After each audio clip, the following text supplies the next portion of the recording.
This piece was actually about my mental health condition. This is literally about my mania. The weird thing is my brain accelerated and I saw the entire show laid out in front of me. Oh, wow. And I couldn't stop working on it.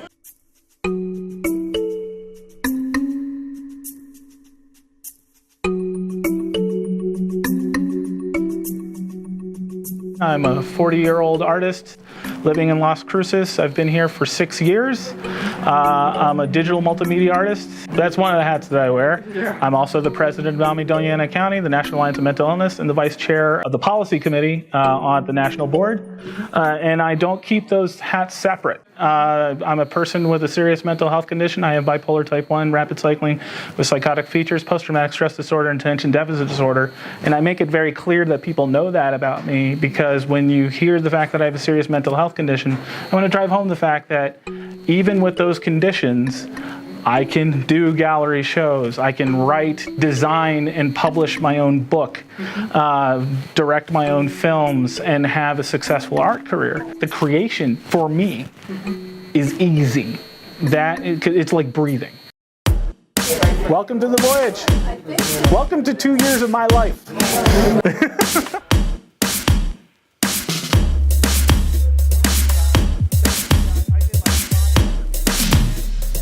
How do you do the figure?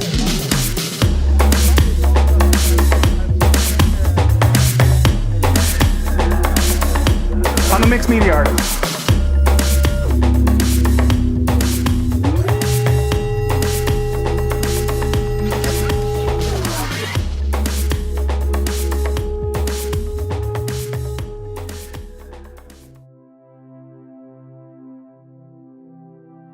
There were several times during the course of the show where I was really unhealthy and I needed help. And I got the help, and then I went back to work.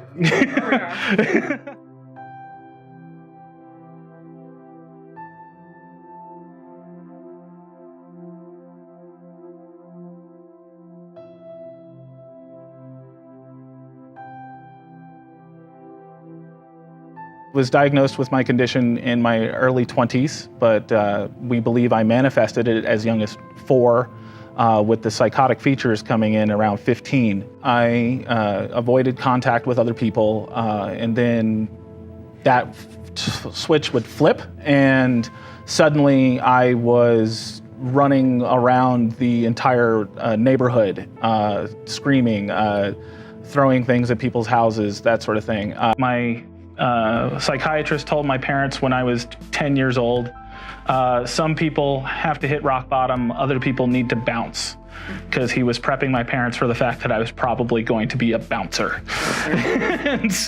and hey, what do you know? He was right. I hit rock bottom several times before I started to climb my way back up. My relationship with my second wife was deeply abusive. She beat me. She laid out a suicide kit for me one day and told me that a real man would take his own life. And finally, she stabbed me. And when she stabbed me, the police came and saw that I was 6 feet tall and she was 4'11", and that I had a diagnosed mental health condition, and locked me up. They kept me in custody in Virginia I was there for 2.5 weeks. The first week I was kept in a holding cell where the lights were never turned off. The window to my cell was about yay big. My uncle, who was a retired Metro PD officer for DC, came to the jail, and he told him, my nephew has a serious mental health condition. Here are his medications. Please make sure he takes them. And they did not give them to me. By the time I was actually taken into a psych unit, I was experiencing visual and auditory hallucinations, which I had not experienced since I was 15.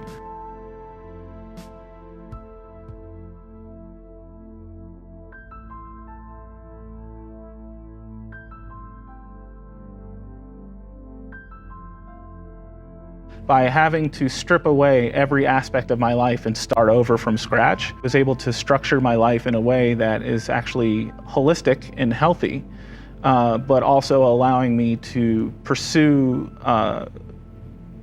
more life-affirming and more, I love the work I do now way more than I ever did IT.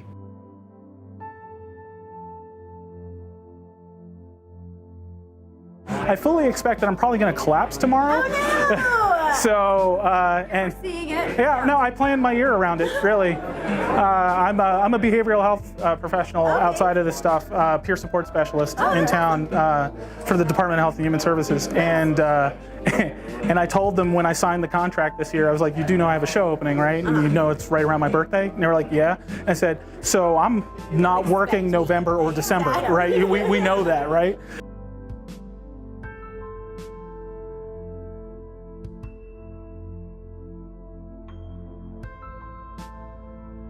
Peer support is an evidence-based practice where persons with lived experience, persons like myself, professionals with mental health conditions who have engaged with their recovery and treatment, work with clients from the perspective less of a dictatorial, top-down, we know what you need better, and more of a, hey, this is what worked for me, this is what this, let's work on this together. As I like to tell people, mental health is only a criminal justice issue when we have failed them in every possible way.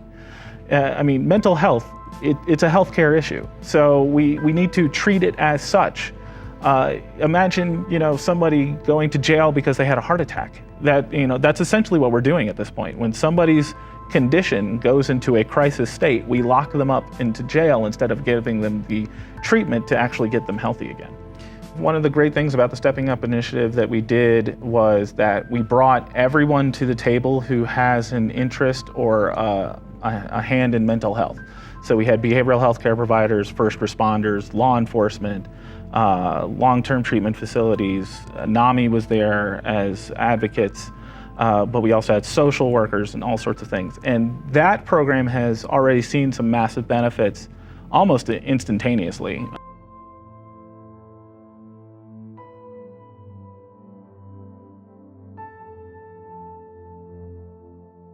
I'm a creator. I live to create. Either it's building systems, building public health systems, building machine systems, or creating artwork. And I have to do it. I can't not do it. I actually feel sick, physically ill, when I don't do it. These conditions are an aspect of who I am that are very much present in my artwork, but they don't stop me from being who I am.